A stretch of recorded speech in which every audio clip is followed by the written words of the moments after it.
The term German model is most often used in economics to describe post-World War II West Germany's means of using innovative industrial relations, vocational training, and closer relationships between the financial and industrial sectors to cultivate economic prosperity. Industrial relations. Under the German model, unions are organized at the industry level and coexist with works councils at both the plant and company levels. These unions negotiate wage determination with employers' associations. The strength of this setup is the cooperation among unions and management councils. This is unique among Western countries, which have been marked by either substantial weakening of union powers over the last 20 years, or consistent union conflict. Consensus model. As in relations between unions and employers, the German model also seeks to harmonize relations between regulatory bodies and affected parties, as well as between individual companies to prevent ruinous competition within the scope of applicable antitrust law. Considered an outgrowth of the non-confrontational culture of post-war Germany, finding a common denominator was often the main goal in such relationships.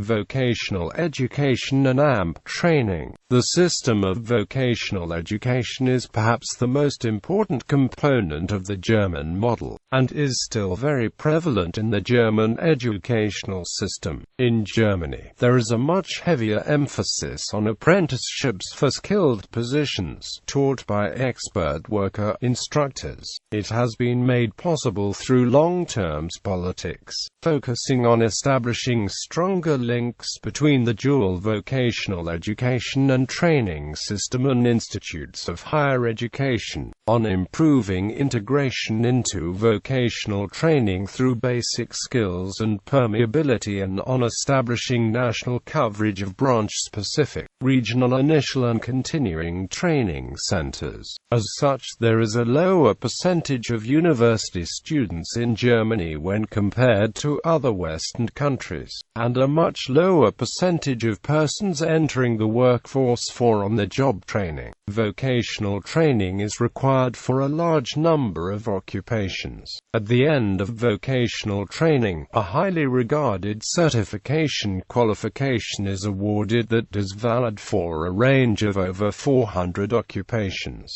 This is in stark difference to other European countries, where the number of controlled occupations is much smaller. Critics cite inflexibility of the school system as the main disadvantage. Some 60% of graduates change the profession within 10 years of graduation. Financial and industrial relations. German banks have a much larger role in shaping the industrial sector than those in other Western countries. Rather than simply collecting savings and investments and issuing loans, most German banks have large interests in the commercial sector. As such, many corporate boards offer seats to high-ranking German banking officials whose banks are often investors in the corporation. As a result, they seek to promote long-term investment in the overall health of the companies they are working with.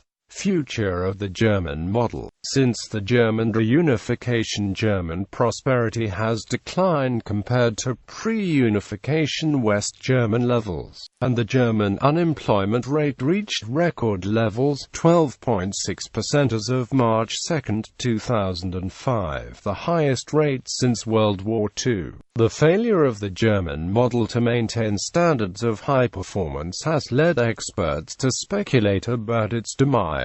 Despite having been adopted successfully in other countries' corporations since its peak, others see the relative decline as an unavoidable consequence of integrating the much less advanced GDR economy and 17 million new citizens, which necessitated a transfer of over 1.3 trillion euros from west to east as of 2009. Much of the political discourse regarding reforms in recent years revolved around the question of how to modify the German model to sustain it in a globalized economy. Ex-Chancellor Gerhard Schröder's reforms, called Agenda 2010, made some steps towards such a goal, but also brought with them much controversy. Nonetheless, after years of painful reforms, the German economy seems to have got back on track. The wage share, however, measured as compensation of employees as percentage of gross national income, was declining in Germany since the 1980s.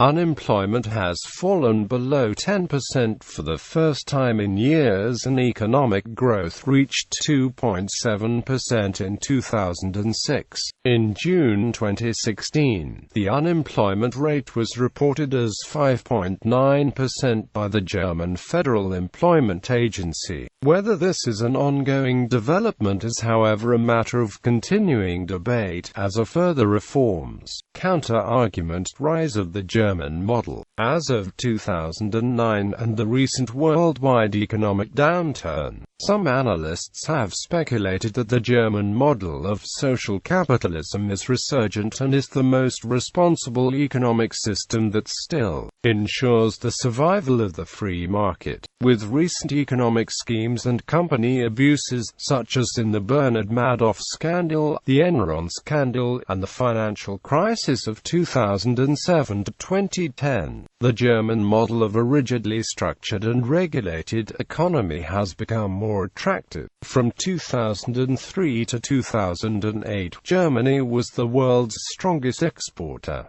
In 2009, China overtook Germany in exports. One of the reasons for this are the hidden champions as a result of the German model.